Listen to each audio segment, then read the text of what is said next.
Hi guys, welcome to my C programming lecture series. आज इस video में मैं बात करने वाला हूं कि ऑपरेटर्स इन सी यानी कि सी प्रोग्रामिंग में क्या क्या ऑपरेटर्स हम यूज करने वाले हैं उसके बारे में हम चर्चा करेंगे इस वीडियो में। और एक बात मैं बोल देता हूं कि ये वीडियो बहुत इंपॉर्टेंट वीडियो होता है क्योंकि आपको जानना पड़ेगा कि क्या क्या ऑपरेटर्स हम यूज करने वाले हैं सी में, जो कि अब बाद में जाकर आपको हेल्प कर सकता है कुछ लॉजिक बिल्ड करने के लिए, कुछ प्रोग्रामिंग लिखने के लिए, राइट। इसीलिए मैं इस चैप्टर को मैं कंसीडर किया हूं और यहाँ पर मैं बात करूंगा कि different types of operators used in C. ठीक है, तो चलिए शुरू करते हैं। तो देखिए, मैं फर्स्ट में बोल देता हूं कि ऑपरेटर्स क्या होता है।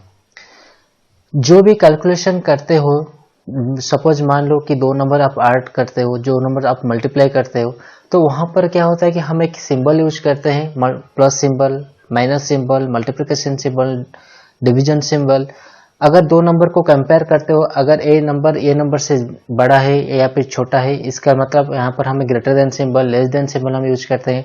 ये सब जो सिंबल हम यूज करते हैं उसको हम सी प्रोग्रामिंग में बोलते हैं कि ऑपरेटर्स। ठीक है, तो आपको क्लियर हो गया होगा कि ऑपरेटर्स क्या है। तो आपको माइंड में क्वेश्चन आया होगा कि ये ऑपरेटर्स हम क्यों यूज करने वाले हैं, हमको सी प्रोग्रामिंग में क्या जरूरत पड़ा। ये ऑपरेटर इसीलिए हम यूज करेंगे क्योंकि हम बाद में अगर कुछ कैलकुलेशन वगैरह करना है और कुछ कैलकुलेशन करने के लिए कुछ लॉजिक हमको लिखना है, तो उस लॉजिक के लिए हमको ये सब ऑपरेटर यूज करना पड़ेगा। ठीक है, इसीलिए यहाँ पर एक चैप्टर है ऑपरेटर्स इन सी, राइट।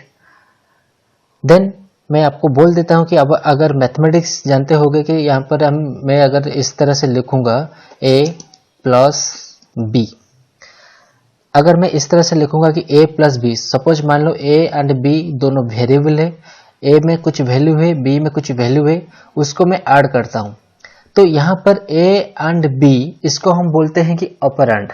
तो मैथमेटिक्स में ये मेंशन किया गया था कि a एंड b को हम बोलते हैं कि ऑपरेंड एंड प्लस को बोलते हैं कि ऑपरेटर। ठीक है, अगर मैं उस तरह से लिखूंगा कि a प्लस बी प्लस सी, तो यहाँ पर a b c ऑपरेंड होता है, प्लस को हम बोलते हैं कि ऑपरेटर।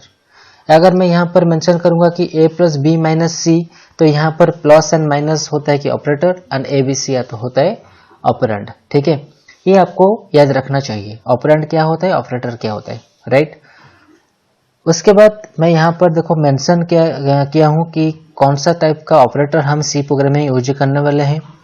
तो यहाँ पर कुछ ऑपरेटर मैं मेंशन किया हूँ, unary operator, arithmetic operator, relational operator, logical operator, bitwise operator, assignment operator, ternary operator.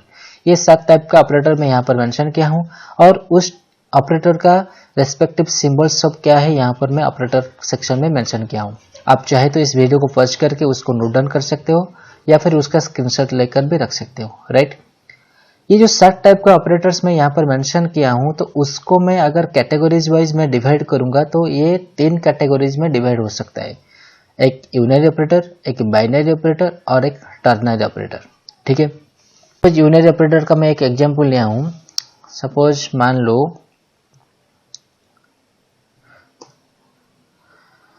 मैं लिखूंगा a इक्वल टू 5। ठीक है, तो मैं यहाँ पर लिखता हूँ कि a इक्वल टू 5। ठीक है, अगर मैं यहाँ पर लिखूंगा कि a प्लस प्लस, ठीक है, तो देखो यहाँ पर भी मेंशन किया हूँ कि यूनरी ऑपरेटर में प्लस प्लस माइनस माइनस। ठीक है, तो इसका क्या मतलब होता है, मैं यहाँ पर लिखूंगा कि a प्लस प्लस, इसका ये मतलब हुआ कि a में जो भी वैल्यू है उसका वैल्यू 1 इंक्रीमेंट होगा, 1 इंक्रीमेंट होगा। इसका मतलब हम इससे भी हम इसको लिख सकते हैं कि a equal to a plus 1। ठीक है, a equal to a plus 1। अगर मैं a प्लस प्लस लिखूंगा ये भी 1 इंक्रीमेंट करेगा और उसको मैं अदरवाइज मैं इसको इस तरह से भी लिख सकता हूं कि a equal to a plus 1। ठीक है, तो इसका क्या मतलब हुआ कि a में जो भी वैल्यू है, मतलब a में क्या वैल्यू है, 5 है, तो 5 प्लस 1 इसका मतलब हुआ कि a equal to 5 plus 1।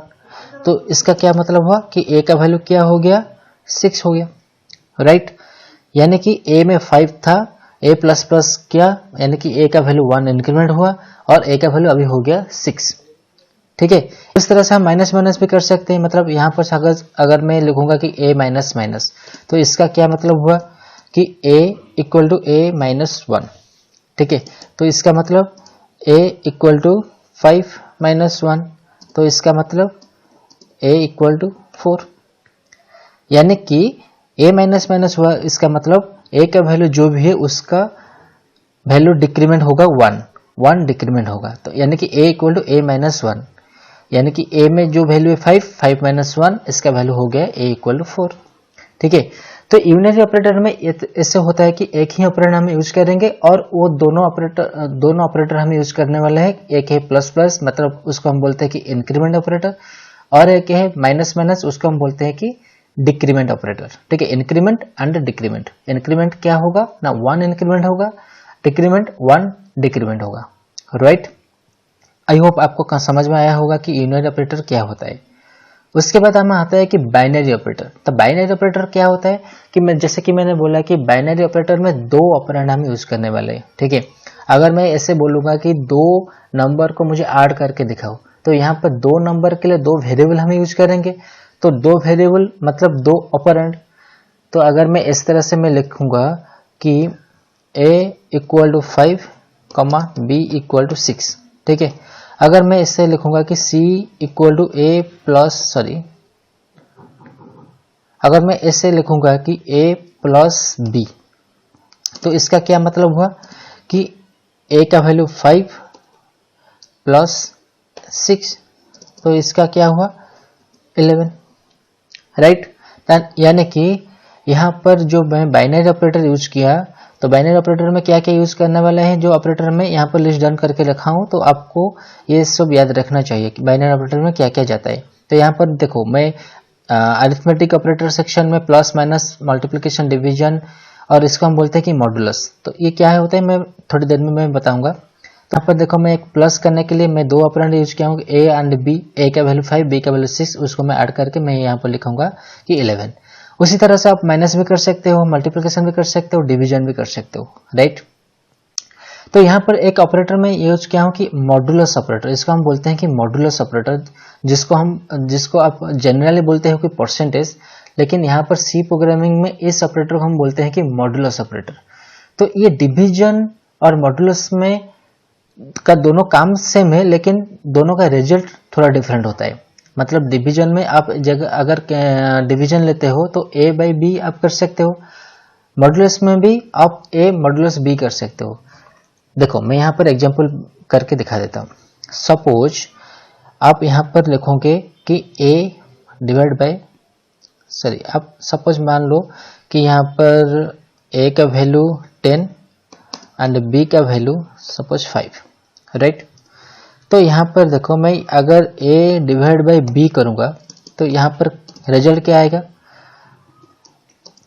10 divide by 5, तो यानी कि इसका रिजल्ट क्या आएगा ना 2 आएगा, राइट। अगर 10 में 5 डिवाइड करोगे तो रिजल्ट आएगा 2।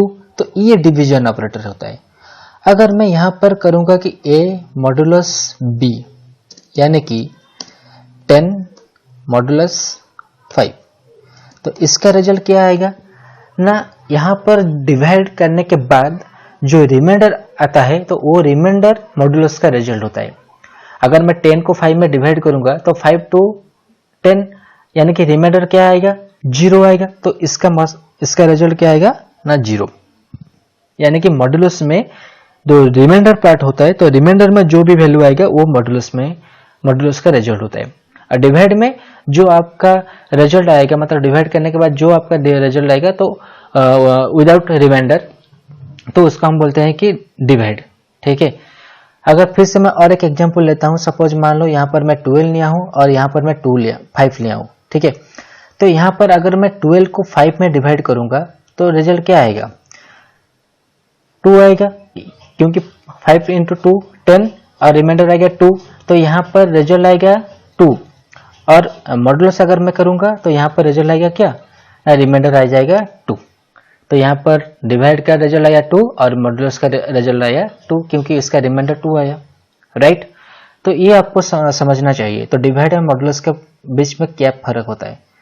और उसके बाद आता है कि greater than less than equal to, मतलब ये जो ऑपरेटर होता है इसको हम बोलते हैं कि रिलेशनल ऑपरेटर, मतलब इसको हम बोलते हैं कि कंपैरिजन ऑपरेटर। दो नंबर को अगर मैं कंपेयर करने वाला है, कौन सा नंबर बड़ा है, कौन सा नंबर छोटा है, कौन सा नंबर इक्वल है, कौन सा नंबर इक्वल नहीं है, इसको अगर मैं कंपैरिजन करूंगा तो ये इसके लिए मैं ये सब ऑपरेटर यूज करूंगा। ये लेस देन है, मतलब ए लेस देन बी। अगर मैं यहाँ पर बोलूंगा कि यहाँ पर सपोज ए का वैल्यू 12 है, बी का वैल्यू 5 है, अगर मैं यहाँ पर बोलूंगा कि ए लेस देन बी, तो मतलब 12 लेस देन 5, तो ये क्या आएगा? याद रखो, रिलेशनल ऑपरेटर में जो भी वैल्यू, मतलब जो भी रिजल्ट आएगा वो ट्रू और फॉल्स में आएगा, राइट, ट्रू और फॉल्स में आएगा। अगर वो कंडीशन, मतलब ये जो less than greater than so symbol हम यूज करेंगे, अगर वो सही होगा इसका रिजल्ट ट्रू आएगा, अगर वो गलत होगा तो इसका रिजल्ट फॉल्स आएगा। तो यहाँ पर देखो, यहाँ पर a लेस देन b मतलब 12 लेस देन 5, तो 12 लेस देन 5 ये सही है गलत है? गलत है, बिल्कुल गलत है। तो यहाँ पर हमारा रिजल्ट आएगा फॉल्स, और फॉल्स को हम यहाँ पर रिप्रेजेंट करते हैं 0 में, ठीक है। ट्रू एंड फॉल्स को हम बाइनरी डिजिट में रिप्रेजेंट करते हैं 1 एंड 0 में। ट्रू को हम 1 में रिप्रेजेंट करते हैं, फॉल्स को हम 0 में रिप्रेजेंट करते हैं, राइट। तो अगर यहाँ पर रिजल्ट फॉल्स आया तो ये 0 आ जाएगा। अगर यहाँ पर मैं बोलूंगा कि a ग्रेटर देन b, यानी कि 12 ग्रेटर देन 5, तो इसका मतलब ये हुआ कि ये ट्रू आया। ट्रू आया का मतलब इसको हम रिप्रेजेंट करेंगे 1 में, ठीक है। तो ये होता है रिलेशनल ऑपरेटर। इस तरह से लेस देन इक्वल, मतलब ये लेस देन हो सकता है और इक्वल हो सकता है। ग्रेटर देन इक्वल का मतलब क्या होता है कि ये ग्रेटर देन भी हो सकता है और इक्वल हो सकता है। मतलब अगर मैं यहाँ पर लिखूंगा कि a equal to 12, b equal to b 12, तो अगर मैं यहाँ पर लिखूंगा कि a ग्रेटर देन b, ये फॉल्स आ जाएगा, a लेस देन b, ये भी फॉल्स आ जाएगा। लेकिन अगर मैं यहाँ पर लिखूंगा कि a less than equal to b, तो यहाँ पर क्या आ जाएगा ना, रिजल्ट आ जाएगा ट्रू, क्योंकि ये लेस देन तो नहीं है लेकिन इक्वल है, a एंड b का वैल्यू इक्वल हो गया है, तो इसका मतलब यहाँ पर ट्रू आ जाएगा। इस तरह से मैं यहाँ पर अगर मैं लिखूंगा कि a greater than equal to b, तो ये भी ट्रू आ जाएगा, क्योंकि ये ग्रेटर देन तो नहीं है लेकिन ये इक्वल है, a एंड b का वैल्यू इक्वल है, तो इसलिए यहाँ पर ट्रू आ जाएगा, ठीक है। इसका मतलब ये हुआ कि greater than equal to less than equal. इसके बाद आता है कि डबल इक्वल का मतलब क्या होता है कि a एंड b का वैल्यू इक्वल, ठीक है। ये ना ग्रेटर देन ना लेस देन, ये इक्वल होता है, ठीक है। यहाँ पर दोनों डिफरेंस देखो, यहाँ पर मैं लिखा हूँ कि a इक्वल टू 5, यहाँ पर एक सिंगल इक्वल में यूज किया हूँ, और यहाँ पर मैं डबल इक्वल सिंबल यूज किया हूँ। ये दोनों में क्या फर्क होता है? सी में ये दोनों में बहुत मेजर फर्क होता है कि क्या, इस सिंगल इक्वल को हम बोलते हैं कि असाइनमेंट ऑपरेटर, जो कि मैं यहाँ पर भी मेंशन किया हूँ कि असाइनमेंट ऑपरेटर। इसका मतलब ये हुआ कि a में 5 में असाइन कर दिया, मतलब a में 5 स्टोर हो गया, ठीक है। और अगर मैं लिखूंगा कि a डबल इक्वल टू 5, इसका मतलब a में जो भी वैल्यू है उसका वैल्यू वो 5 के साथ इक्वल है। अगर ये इक्वल है तो ये ट्रू रिटर्न करेगा, मतलब ट्रू दिखाएगा। अगर ये इक्वल नहीं है तो ये फॉल्स दिखाएगा, ठीक है। ये दोनों में डिफरेंस होता है। सिंगल इक्वल में वैल्यू असाइन किए हो, मतलब स्टोर किए हो a में, और डबल इक्वल में उसके वैल्यू उस वैल्यू के साथ कंपेयर किए हो, तो वो a का वैल्यू 5 के साथ इक्वल है या नहीं। अगर इक्वल है तो ट्रू दिखाएगा, अगर नहीं है तो फॉल्स दिखाएगा, राइट। और एक बात होता है कि नॉट इक्वल का मतलब क्या होता है कि a का वैल्यू 5 के साथ इक्वल नहीं है। मतलब यहाँ पर मैं अगर लिखूंगा a नॉट इक्वल टू 5, इसका मतलब ये है कि a का वैल्यू 5 के साथ अगर इक्वल नहीं हुआ तो ट्रू दिखाएगा, अगर 5 के साथ इक्वल हुआ देन फॉल्स दिखाएगा, राइट। ये समझना चाहिए, अगर a का वैल्यू 5 के साथ इक्वल नहीं हुआ तो ट्रू दिखाएगा, अगर इक्वल हो गया तो फॉल्स दिखाएगा, राइट। ये होता है कि रिलेशनल ऑपरेटर।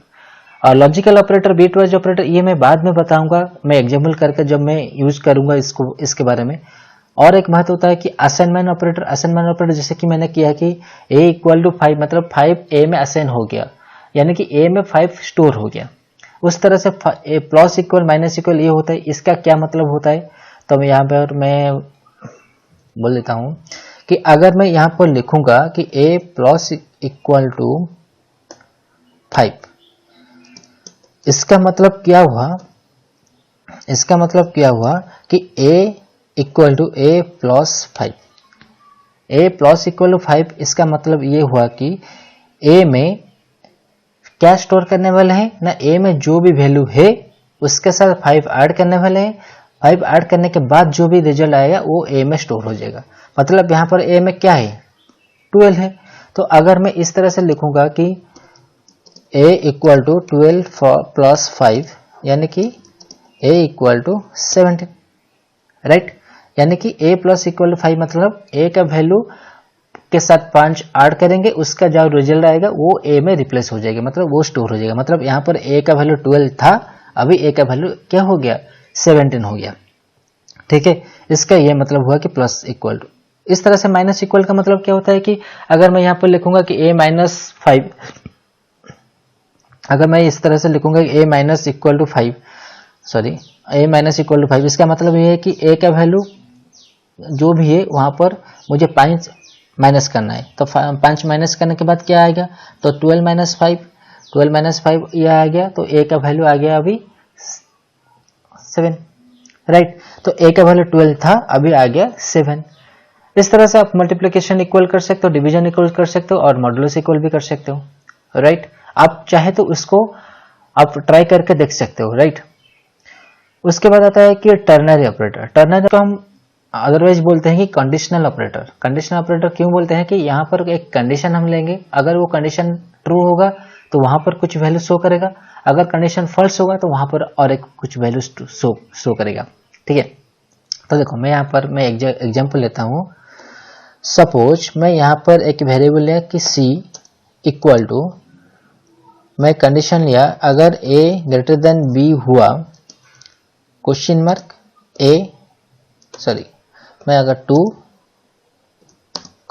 कोलन 3, तो ये जो क्वेश्चन मार्क और कोलन ये दोनों को, ये जो दोनों सिंबल को हम बोलते हैं कि टर्नरी ऑपरेटर। ठीक है, तो यहाँ पर मैं क्या किया हूँ, सी में कौन सा वैल्यू स्टोर होगा ना, ये कंडीशन के ऊपर बेस करके वो वैल्यू स्टोर होगा।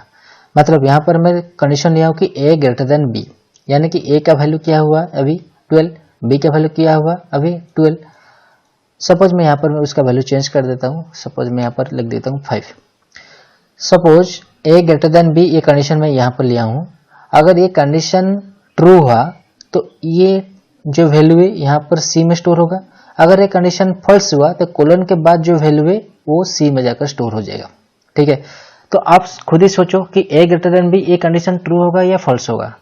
a का वैल्यू 12, b का वैल्यू 5, तो 12 ग्रेटर देन 5 ये ट्रू हुआ। तो ट्रू होने के बाद ये जो कोलन से पहले जो वैल्यू है ट्रू, सॉरी 2, ये 2 ये c में स्टोर हो जाएगा, यानी कि यहाँ पर c का वैल्यू क्या हुआ, c इक्वल टू 2 हो गया, राइट। क्योंकि यहाँ पर कंडीशन ट्रू हुआ, कंडीशन ट्रू होने के बाद यहाँ पर जो लेफ्ट कॉलम के लेफ्ट साइड में जो वैल्यू है वो वैल्यू वो सी में स्टोर हो जाएगा।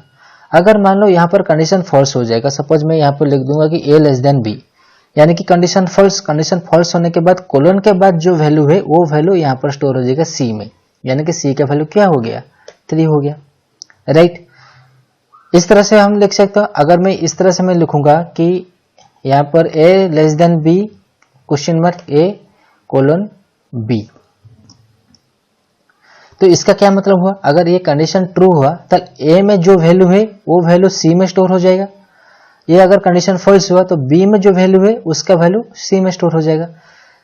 तो यहाँ पर क्या हुआ, कंडीशन ट्रू हुआ या फॉल्स हुआ, कंडीशन ऑब्वियसली फॉल्स हुआ, क्योंकि a greater then a less then b ये 12 लेस देन 5 नहीं हुआ है, तो ये कंडीशन फॉल्स हुआ, यानी कि b का पार्ट क्या जाएगा, तो b में कौन सा वैल्यू है 5, तो यानी कि b का वैल्यू c में स्टोर हो जाएगा, तो c का वैल्यू क्या हुआ 5 हुआ, राइट। तो ये टर्नरी ऑपरेटर होता है।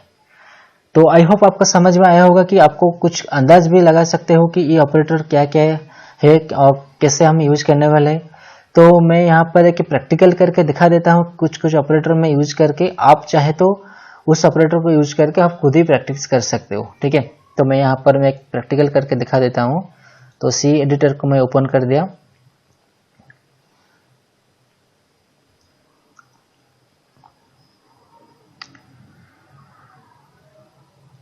तो मैं यहाँ पर एक नया फाइल ले लेता हूँ और उस मैं यहाँ पर लिखता हूँ hash include stdio.h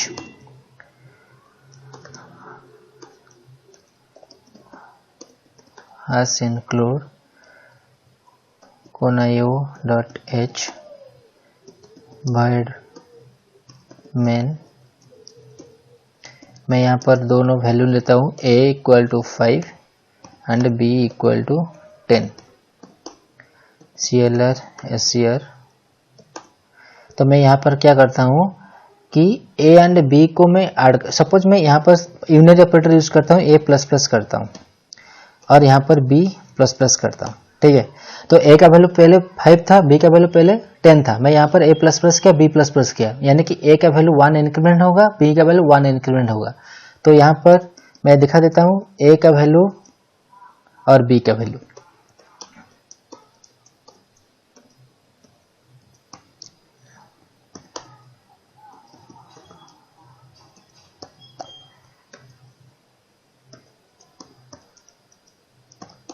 ठीक है, तो ये यहाँ पर मैं क्या किया कि a का वैल्यू पहले 5 था, b का वैल्यू पहले 10 था, उसको मैं एक एक करके इंक्रीमेंट कर लिया, यानी कि a प्लस प्लस किया, a का वैल्यू 1 इंक्रीमेंट हो जाएगा, b प्लस प्लस किया और यहाँ पर मैं सेमीकोलन छूट गया है, तो b प्लस प्लस किया तो b का वैल्यू 1 इंक्रीमेंट हो जाएगा। यानी कि यहाँ पर जो मैं a का वैल्यू डिस्प्ले किया करूंगा तो यहाँ a का वैल्यू क्या दिखाएगा, ओब्वियसली 6 दिखाएगा क्योंकि यहाँ पर 1 इंक्रीमेंट हो गया है, और यहाँ पर b का वैल्यू क्या दिखाएगा, ओब्वियसली 11 दिखाएगा क्योंकि यहाँ पर b का वैल्यू 1 इंक्रीमेंट हो गया है। तो यहाँ पर मैं इसको सेव करता हूँ, आप चाहे तो सेव क्लिक कर सकते हो। तो यहाँ पर मैं लिखता हूँ कि ऑपरेटर डॉट सी, उसके बाद मैं यहाँ पर उसको रन करता हूँ। कुछ एरर आया, कहाँ एरर आया देखूंगा हम। Undefined symbol clr ser, sorry मैं यहाँ पर स्पेलिंग मिस्टेक कर दिया हूँ, clr ser, राइट। फिर से मैं इसको सेव करता हूँ और रन करता हूँ। तो यहाँ पर देखो क्या दिखाया, a का वैल्यू 6 आ गया और b का वैल्यू 11 आ गया, मतलब एक एक इंक्रीमेंट हो गया, राइट। ये यूनियरी ऑपरेटर। इस तरह से आप माइनस माइनस भी कर सकते हो। यहाँ पर सपोज मैं यहाँ पर माइनस माइनस कर लिया, b का वैल्यू माइनस माइनस कर लिया, तो आप यहाँ पर सेव करके रन कर सकते हो। तो इसका वैल्यू क्या आएगा, a का वैल्यू 4 आएगा, b का वैल्यू 9 आएगा। तो a का वैल्यू 4 आ गया, b का वैल्यू 9 आ गया, राइट। उसके बाद हम आते हैं कि बाइनरी ऑपरेटर। बाइनरी ऑपरेटर में क्या होता है कि एक वेरिएबल लेता हूँ कि सी क्यों में लिया हूँ, क्योंकि मुझे a एंड b का वैल्यू ऐड करके कहाँ पर भी तो सेव करना है ना, कहाँ पर तो स्टोर करना है ना, इसलिए मैं c लिया हूँ। तो c equal to a plus b, यानी कि a का वैल्यू 5 आ गया, b का वैल्यू 10 आ गया, उसको वो ऐड करके वो आएगा 15, तो 15 को कहाँ पर वो स्टोर करेगा ना, c में स्टोर करेगा। तो यहाँ पर मैं और एक स्टेटमेंट जोड़ देता हूँ, printf c equal to %d, c, right. तो यहाँ पर क्या दिखाएगा, a का वैल्यू दिखाएगा यहाँ पर 5, b का वैल्यू दिखाएगा यहाँ पर 10 और c का वैल्यू यहाँ पर दिखाएगा 15। तो देखो अभी मैं रन करता हूँ तो दिखाया a का वैल्यू 5, b का वैल्यू 10, c का वैल्यू 15, राइट। तो आप भी इस तरह से कर सकते हो कि ये मल्टीप्लिकेशन कर सकते हो, सब्ट्रैक्ट कर सकते हो, डिवीजन कर सकते हो, जो भी सिंबल आप यूज करके भी कर सकते हो, राइट। डिवीजन, मॉडुलस, ये सब सिंबल आप देखकर भी कर सकते हो। तो यहाँ पर मैं और एक डिफरेंस दिखा देता हूँ कि डिवीजन और मॉडुलस का क्या चीज है। तो सपोज मैं यहाँ पर क्या करता हूँ कि b डिवाइड बाई a करता हूँ, ठीक है, 10 डिवाइड बाई 5। तो यहाँ पर c का वैल्यू क्या दिखाएगा देखता हूँ, मतलब यहाँ पर जो रिजल्ट आएगा वो दिखाएगा 10 डिवाइड बाई 5 यानी कि 2 दिखाएगा।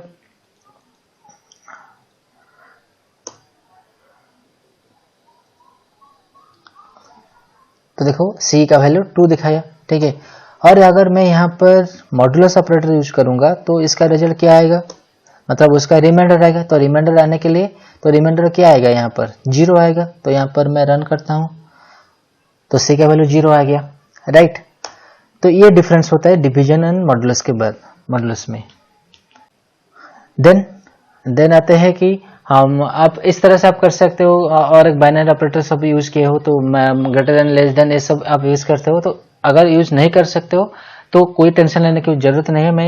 मैं बाद में जाकर और कुछ सारे प्रोग्राम में करूंगा, वहां पर मैं दिखाऊंगा कैसे यूज करेंगे, ठीक है। और मैं यहाँ पर एक टर्नरी ऑपरेटर का यूज कर लेता हूँ कि कैसे हम कंडीशन चेक करते हैं। अगर मैं यहाँ पर लिखूंगा कि a ग्रेटर देन b (2:3), यानी कि अगर a b ये जो कंडीशन है, अगर ये a b से ज्यादा होगा मतलब बड़ा होगा तो कंडीशन ट्रू होगा। तो ट्रू होने के बाद क्या होगा ना, 2 c में स्टोर हो जाएगा। अगर फॉल्स हो गया तो 3 c में स्टोर हो जाएगा। तो आप खुद ही सोचो ये कंडीशन ट्रू है या फॉल्स है। तो कंडीशन ऑब्वियसली फॉल्स है। तो फॉल्स होने के बाद क्या होगा ना, कोलन के बाद जो वैल्यू है वो c में स्टोर हो जाएगा, यानी कि c का वैल्यू क्या दिखाएगा, 3 दिखाएगा। तो मैं इसको रन करके देखता हूं तो c का वैल्यू 3 आ गया, ठीक है। अगर मैं यहाँ पर थोड़ा चेंज कर लूं कि a लेस देन b, तो यहाँ पर क्या होगा ना, ये कंडीशन ट्रू होगा। तो ट्रू होने के बाद क्या होगा ना, ये जो वैल्यू 2 है तो ये c में स्टोर हो जाएगा। तो c का वैल्यू क्या होगा ना, 2 हो जाएगा। तो यहाँ पर देखो रन करता हूं तो यहाँ पर c का वैल्यू 2 हो गया, राइट। तो आप यहाँ पर भी इस तरह से लिख सकते हो कि a और b, इस तरह से हम देख सकते हो। तो अगर मैं इस तरह से लिखूंगा तो क्या होगा ना, ये कंडीशन अगर ट्रू होगा तो a का वैल्यू c में स्टोर होगा, अगर ये कंडीशन फॉल्स होगा तो b का वैल्यू c में स्टोर होगा। तो यहाँ पर कंडीशन ट्रू है या फॉल्स हुआ, तो ऑब्वियसली ट्रू हुआ, तो a का वैल्यू c में स्टोर हो जाएगा। तो a में क्या हुआ, क्या है 5 है, तो यानी कि c का वैल्यू 5 हो जाएगा। तो यहाँ पर देखो c का वैल्यू 5 हो गया, राइट। तो ये होता है कि टर्नरी ऑपरेटर। तो आई होप आपको समझ में आया होगा कि ऑपरेटर क्या होता है। ये जो प्रैक्टिकल में किया हूं तो आपको कुछ समझ में आ गया होगा। तो आज इस वीडियो में बस इतना ही, फिर मिलते हैं दूसरे वीडियो के साथ कुछ नए टॉपिक के साथ। तब तक के लिए जय हिंद।